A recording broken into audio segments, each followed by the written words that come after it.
Hey, hello, and welcome to this edition of Office Hours with Lanora, the home edition. Um, COVID-19 is still around, and I hope that you are staying safe and protecting yourself and friends and family and those that you love, as well as using your time wisely. Today, we have our episode of Office Hours with Lanora centering around the first 2 years in the business. So we know if this is your first time, for those of us that have been on the Office Hours with Lanora series, if this is your first time, Office Hours with Lanora serves 3 points. The first one is for the individuals that want to learn how to get a real estate license.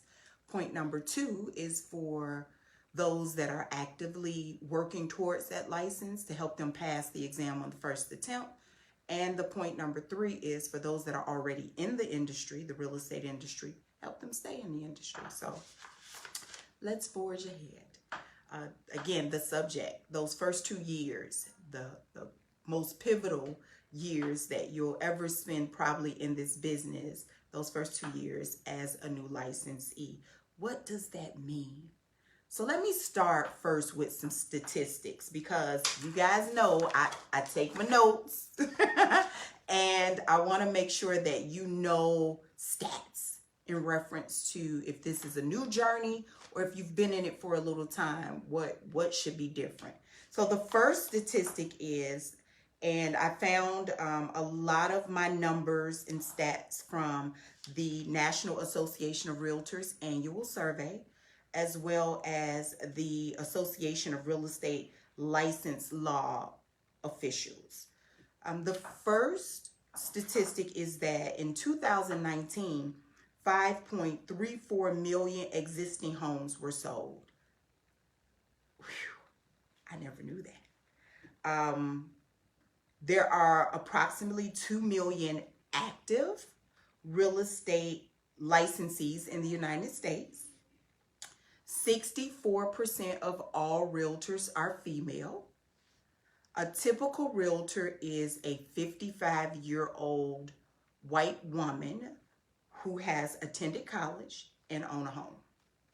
The average formal education for a realtor, 28% of realtors have some college education. 32% have an actual bachelor's degree, and 7% have a high school diploma. Most realtors work approximately 36 hours a week, and that was according to the statistic for 2019. The median gross income for realtors as of 2019 was $49,700, and that's up from 2018. It was $41,800. So working 36 hours a week, making roughly about, on average, a little less than $50,000. Sounds good to me, but that's on average. 75% of buyers and sellers work with the very first broker that they talk to. 76% of female realtors and 73% of male realtors use social media for professional use. It usually takes about 45 days for a transaction to close, a real estate transaction to close in Illinois. So now that we've got some numbers out there on the table, let's add some things to it. Let's break down the first 2 years in 6-month increments. So let's look at those first 6 months, months 1 through 6. What you're doing in your first 6 months of real estate can be pivotal in you staying in the business. Let's start with saying congratulations first, because you've done all of the hard work to get here, meaning you've decided that a career in real estate would be something that is worthwhile to you. You've also passed the licensing exam, and the next step would be for you to find that real estate office that you're going to partner with. My recommendation or a tip to you is to partner with a real estate office that makes training and education a priority. And then I'll put a part B to that. Make sure that you have direct access to your managing broker. For me, it was the one thing that helped me go from just being a licensee, a new licensee, to moving towards Rookie of the Year, my first year in the business. That direct access to my managing broker, who at the time would not mind allowing me to shadow him or top producers in the office, who did not mind sitting down with me and role playing and actually going through a contract and saying, okay, what do you put here? And what do you write here? And can you cross this out? And can you add anything? Just schooling me, in a sense, on what you can and can't do, as well as the education that the company that I initially started with had in place already. They had built a model that did not require reinventing the wheel. So why would I? I took a 2-week intensive boot camp to just get my selling skills groomed and brushed upon. And I went straight into the office and hit it. Another thing that I wanted to provide you guys a statistic, and this is according to Inman.com. Failing at onboarding. Onboarding is the process of getting someone acclimated to a new position. Failing at onboarding contributes to the highest number of people who leave the real estate industry. And the numbers are right around 80 to 90% of new licensees that start in the business usually are out of the business their first year in. That's scary. That's scary. What it tells me, and this is just my opinion, that a lot of people came in with preconceived ideas of making a whole lot of money and weren't prepared to do the work. Or life happened and emergencies happened and something caused them to have to get out of the industry because it was a sacrifice that they could not make. You also should note that it may take you upwards of 6 months or more to see your first dollar or any income from real estate. I was blessed to have a transaction literally walking out of the earning a real estate license. I had a friend of the family who's more like a family member.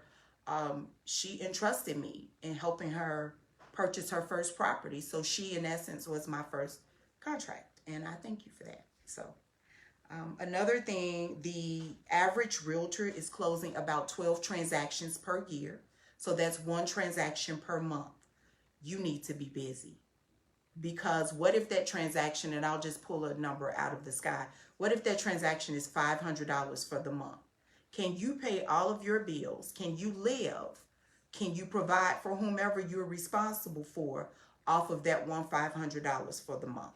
If the question is no, if the answer is no, then you should be doing something that one of my good friends and fellow instructors here at the Realtors Real Estate School, his verbiage that he likes to call it. In real estate, we say the ABCs, the always be closing. But Mr. Leo Schwartz has informed me that it should be ABP, always be prospecting. Prospecting, again, is the act of going out and looking to find business, talking to people, engaging people, letting folk know what you're doing. Prospecting is a surefire way to generate leads.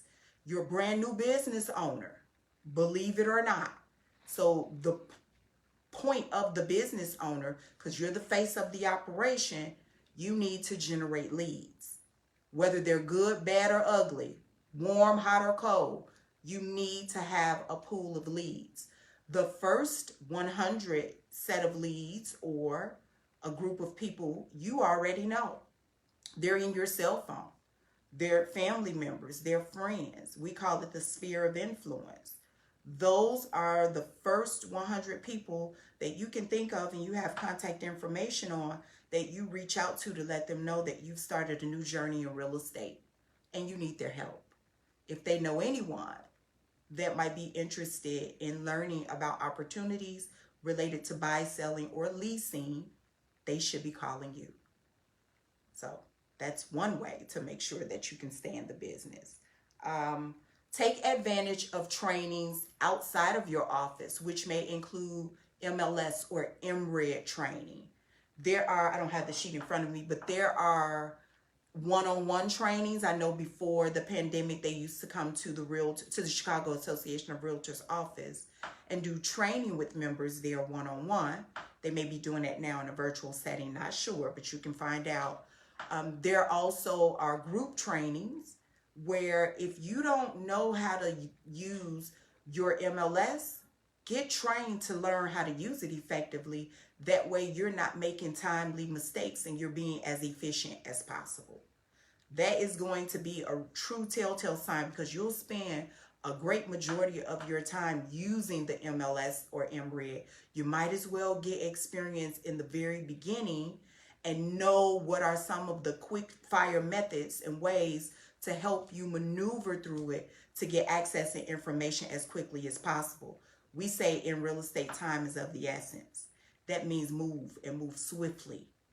And that also means that you want to make sure that you're getting that information to your client in a timely fashion before they make the decision to move on to someone else. The last thing within my last thing, but of course there's more. Within the first 1 to 6 months, you might consider joining a team. The reason why I say joining a team is because if it's probably going to take you a little bit of time to start actively seeing income from real estate, you might as well get a piece of a pie instead of no pie at all. That means the team works collectively towards the closing versus the one individual. What if you don't have the same amount of leads in your bank that a team may have? What if you can learn from a more experienced real estate professional, a broker, or a leasing agent that might exclusively do leasing?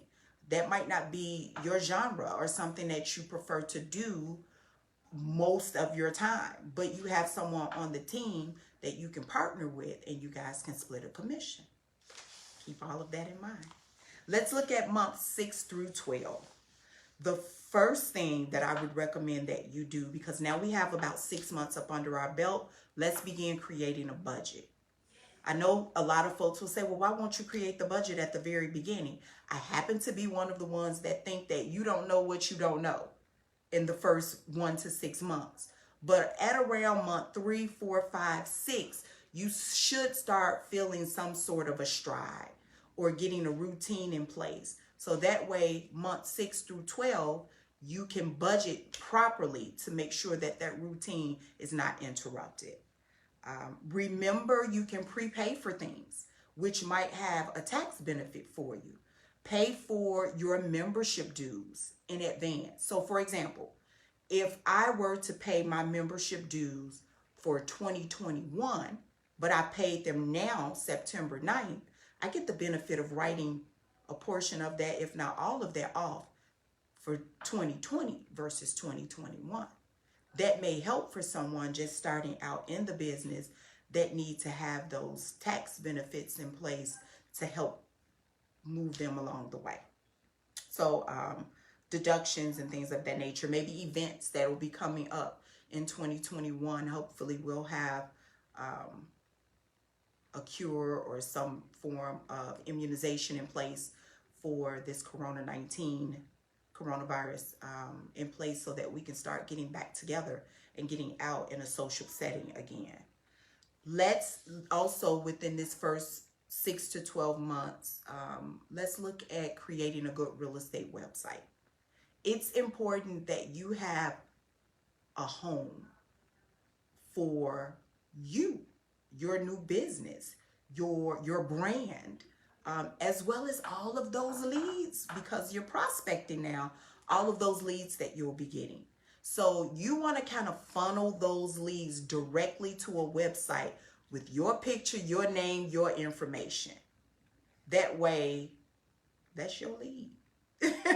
And you have proof that it's yours, but you also have it in one place. So you don't have to go over here to find where did I leave this information for one lead, or what did I find this lead on social media and I just told them to send me an email.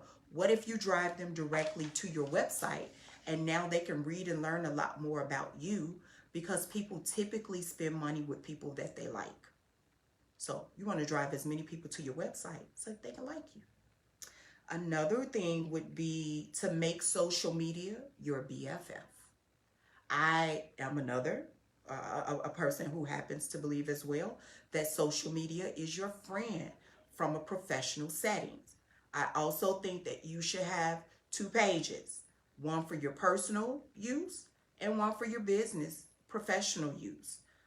Not saying that you can be any different from one page or the next, but there are times that I just feel like being Lanora. My nickname is Low. I just feel like being Low on my personal page. But I will always be Lenora Tolliver on my professional page. So to be able to interact with high school classmates that can be a friend on either or page is huge. But I just, sometimes I just want to break and just be me and be off. Enjoy life.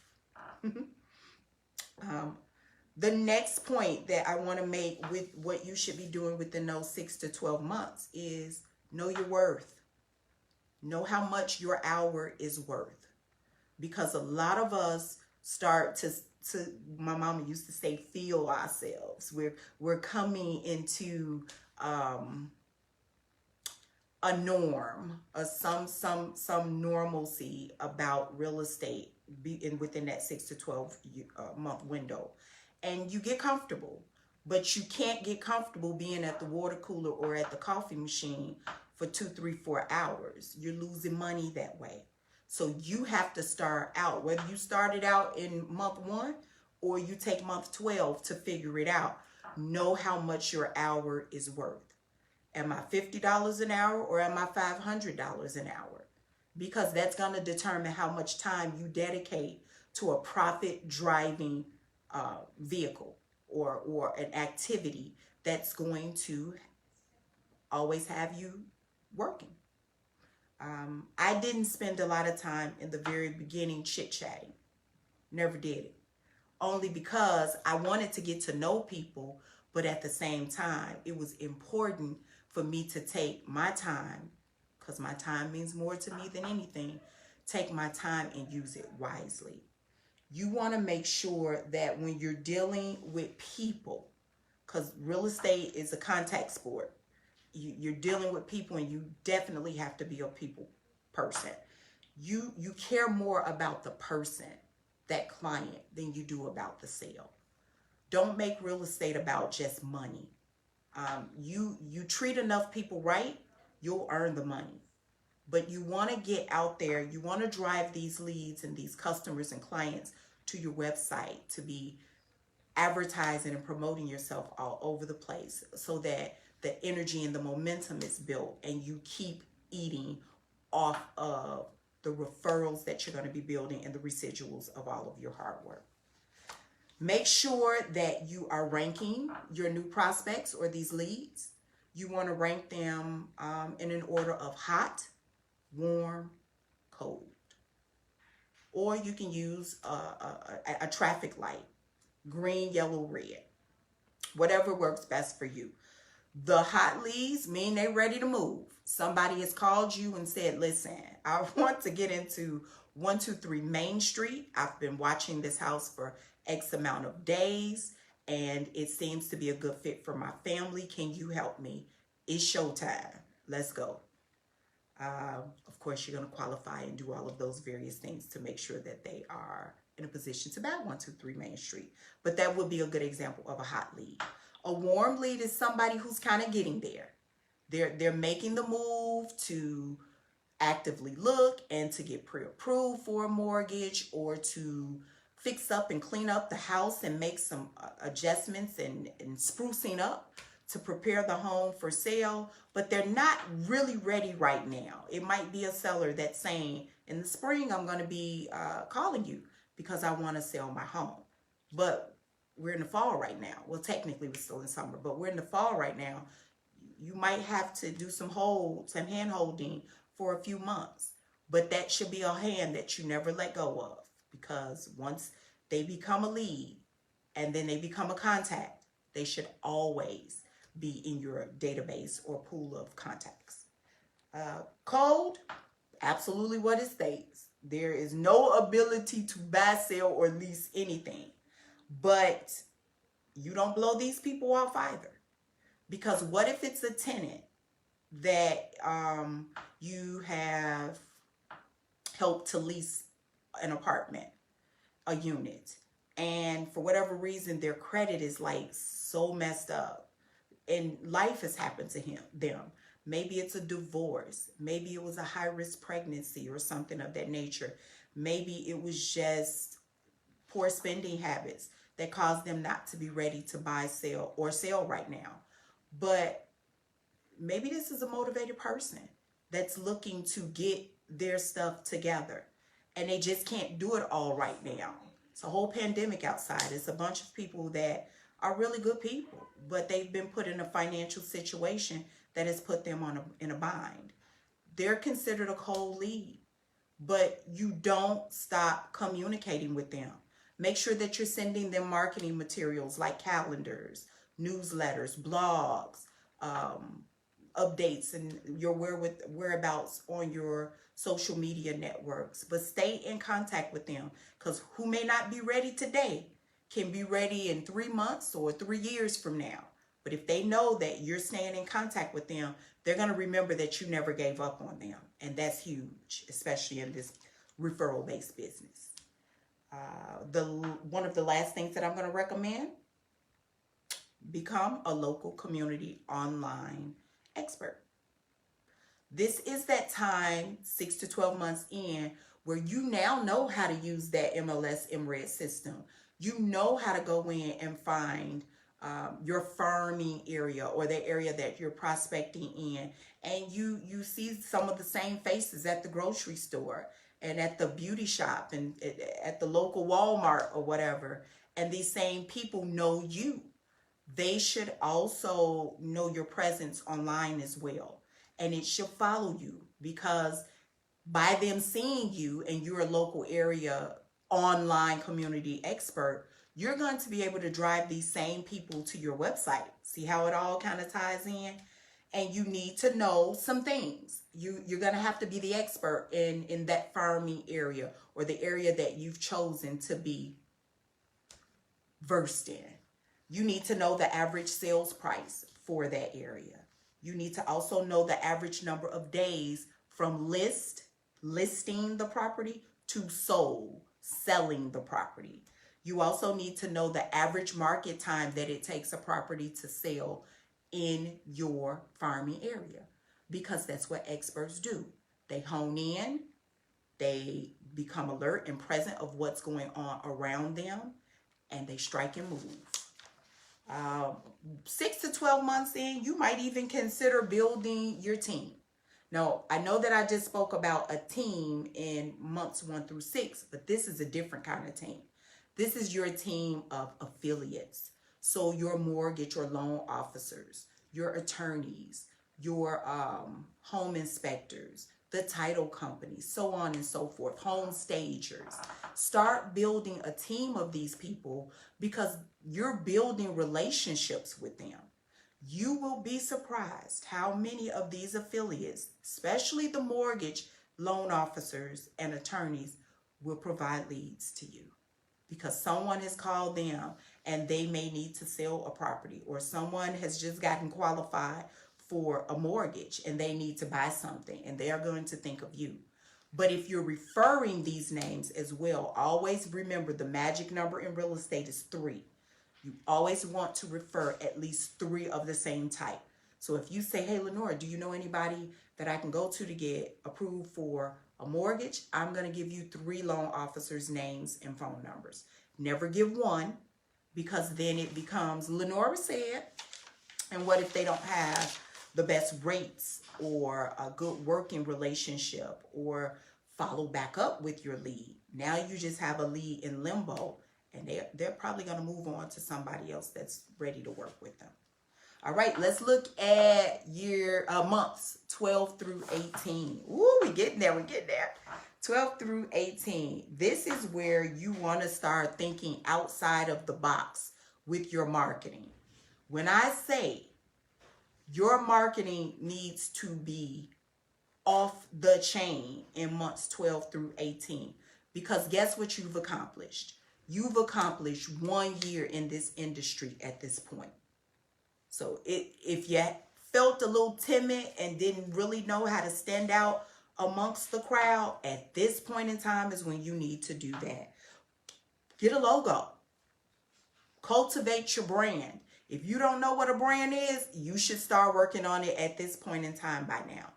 Because your business card should have some type of special signature or a professional photo of you, or ways to connect and communicate with you so that it's efficiently done. Having your logo everywhere is going to make the difference in who's going to be ringing your phone or driving and going to your website. I know that when I was in the business representing clients, I put that logo and my name and picture everywhere. You would go to the grocery store and pull the cart, my picture and my contact information. Thinking of selling? Call Lanora. Was right there on that cart. So you put your milk right down in front of my face. It was strategic, but at the same time, I made sure that I worked because I would always go to a specific grocery store. So because I was always there, and that's where I had to buy my food to eat, I might as well partner with them in a business professional setting and make sure that even when I'm asleep at home, somebody that could be going into the local grocery store at 2 o'clock in the morning saw my picture, saw my name, had my phone number and email address, website, contacted me because they were thinking about moving. Okay. At this point in time, in 12 to 18 months, you should be in that area to know where your leads, where you're generating these leads from.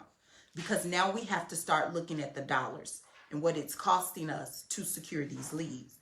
So you're also wanting to know the 5 places where you're getting these leads or people. 42%, according to Mr. Leo again, 42% of your leads will come from family members and friends. These are folks that you're seeing every day and talking to every day. You've got to remain the real estate guru to these folks. So they should be receiving something from you, whether it's virtually, through email, internet, however, or may I suggest we move back to snail mail. Now, I know we got some situations going on right now with the postal system, but aren't you excited more now than ever to get something out of the mail with your name addressed on it that you weren't expecting? I am. So where it used to be like all we had was snail mail or using the post office, now we have such a virtual world where a lot of people are having microwave moments. They want things instantly. It's a special added touch to have something go through the mail. Always remember anniversaries. Not just the anniversary of when someone bought a home. Maybe someone's celebrating an anniversary through marriage, graduating from high school, college, or some form of a university, or a promotion on their job. You want to keep those dates in mind and keep them in your database of your contacts. Because if I got a card from somebody that sold me my home now 15 years ago, I would be so happy to receive that card because I know that they're thinking about me, and I probably would remember to call them because I'm at that stage where I'm considering selling my home. It probably would get my business. 12 to 18 months, most people would like to jump and do this much sooner, but I think after having about a year up under your belt of having that real estate cycle, of having a winter, spring, summer, fall, you should be looking into getting a mentor. Get someone in the real estate industry that's moving and shaking, that has been seasoned because they have time, experience, knowledge, and wherewithal up under their belt to help you. Because you need to start grooming yourself to move to the next level. What that next level is could be different for everybody. But the mentor is there to be like an industry life coach for you. And you want to partner with someone when you have some experience up under your belt, because you're not wasting your time and your money with hoping, wishing, and praying that in the very beginning, they're going to give you the key to the magic door that's going to flood you with all these leads and all this money from real estate. I haven't found that person. I've also stopped looking for them, so you should too. Get some time and experience up under your belt, then hire or find someone that would be willing to invest in you, meaning their time and their experience, sharing that with you through a mentor. This is also the time that you should be looking at earning a designation or some form of certification, specializing in an area like the accredited buyer representative or the seller representative specialist, where you're specifically learning skill sets to work with buyers and skill sets to work with sellers, or maybe negotiating or pricing properties and comparatives is that area that you want to kind of beef up and learn more in. Remember, the Realtors Real Estate School, as well as through the Chicago Association of Realtors Foundation, offers scholarships. So you can earn a scholarship and be a recipient of that scholarship and have upwards of $500 to use towards a designation or certification. Start adding all those letters to the end of your last name on that business card. And speaking of business cards, keep it virtual. Most people are not just handing out business cards anymore because people don't keep up with them. But I can take your phone number and your information and plop it in my phone, and with the QR reader, I can share my business card with you in a virtual setting. So keep that in mind too. At the tail end of this, we're looking at the last 18 to 24 months. So within these 18 to 24 months, I want you to start completing your post-licensing. This is the renewal period that you'll be in. So you should get that done sooner than later. Please don't be one of those real estate professionals that wait to the absolute last minute to get your post-licensing or continuing education done. You'll save yourself a whole lot of headache and frustration by just doing it early and in a timely fashion. I know when I, again, was in the business, my months were March through November. I worked extremely hard during that period of time because November 1st or the end of November, depending on before the holidays, I wasn't done with real estate or done for the winter, but I wasn't going out as much because I had worked and saved up my little nuggets like a little squirrel and packed away and saved up enough to be able to float me through the winter months. But at that same time, I was also getting my continuing education done. I never waited to the deadline of April 30th. It was just too crazy for me. Remember to continue to ask for referrals. You have to earn a referral. It's like tacky to say, can I get your referral? And you've done nothing for it. Let people be impressed enough with you to want to share your name with someone else. Become active in your real estate association. So I work for the association in the education department. One thing that I've noticed by working for the association, I see the same faces a lot. And I also see these same people constantly moving up the real estate ladder. And that's because they found a way to balance their career with volunteering or becoming board members or becoming committee members. And that's important because then now you start appreciating and understanding a lot of the behind the scenes, the political aspirations of others and how these are so well connected with real estate. You start to see how that just kind of intertwines and works together. So become involved, volunteer, or fill out and provide an application to be on one of the committees at your foundation, at your association. Remember to keep growing your business. This is also that review period where we're going to start looking and planning ahead for the next few years. I want you to congratulate yourself again. Each step of this process, keep being your biggest cheerleader. Because remember, I said 80 to 90% of people, new licensees, are out of the business before the first year is up. You've mastered this thing. You've been able to stay in 18 to 24 months now. So we need to keep going. Another thing that you might want to consider is getting a virtual assistant, getting someone to help you with all of those leads again that you're going to be getting to your website, but as well so that you can have work-life balance. You can go, but then at some point you're going to have to rest. But resting as a business owner comes with the price. And you don't want to have what I call CFIs, cash flow interruptions.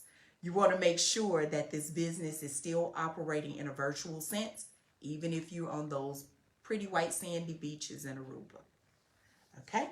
Let's also consider earning that managing broker license in months 18 through 24. So you need to be sponsored those first 2 years in the business, as well as at the tail end of month 24, you might want to start considering earning that managing broker's license because maybe you want to manage others. Maybe, just maybe, you want to venture out and open up your own real estate office. Well, congratulations and kudos to you. So remember to give me a call or go onto the website and let's look at those dates in a couple of years on where you will be and see what dates are available for you to take a managing broker course. Last but not least, I want you to hang in there because you have managed to put 2 years in this industry that I love and I hope that you'll get to love, and hopefully it's been productive and profitable for you. So just hang in there. There's going to be some good days. There's going to be some bad days. Not every deal will close. But if you, like Leo said, the ABP, always be prospecting, you should keep that tunnel and that realm of influence that you're going to have on people to get them to talk to you and want to work with you and keep your referral base built so that they're always coming in and you're able to service everyone. So those are the first 2 years in real estate by Lanora. Of course, there are so many other things that you're going to be doing in those first 2 years, but those are just like the top ones that I kind of selected today to bring to your attention. So let's get some updates on what's going on over at the Realtors Real Estate School. One thing that we're doing, we have some classes starting, of course. And right now, there is still that virtual setting through webinars to work with a live instructor. And you can also work independently via online or self-study platforms. We have 2 dates for classes, accelerated classes that are Monday through Friday, 9 a.m. to 4:30. One starting on Monday, September 14th, and another one starting on September 28th. So I hope you can join us. This month, I am doing 3 of the Office Hours with Lanora series. Today, I'll have another one coming up on September 23rd because September is Realtor Safety Month. And I want to share some tips, some techniques, and unfortunately, some stories to make sure that you are remaining safe at all times, okay? And last but not least, this is also the month that will present the deadline for the census. So if you have not taken the time just yet, take the next 2 to 5 minutes and complete the census because it's not very long, but every dollar and every person needs to be accounted for. And with you being in the real estate industry, more importantly than ever, that census matters because we want to make sure that those revenues are going into the communities that need them the most. So if you have not completed your census, do that now. Give yourself 5 minutes to do it. And make sure you're asking your family members, friends, and those that you come into contact with, have you completed your census? You might even want to pop your phone out so that they can get that done and help them get it done too. So I thank you for taking this time to spend with me on this edition of Office Hours with Lanora. Remember to like, share, and talk about this page. I look forward to seeing you real soon. Bye-bye.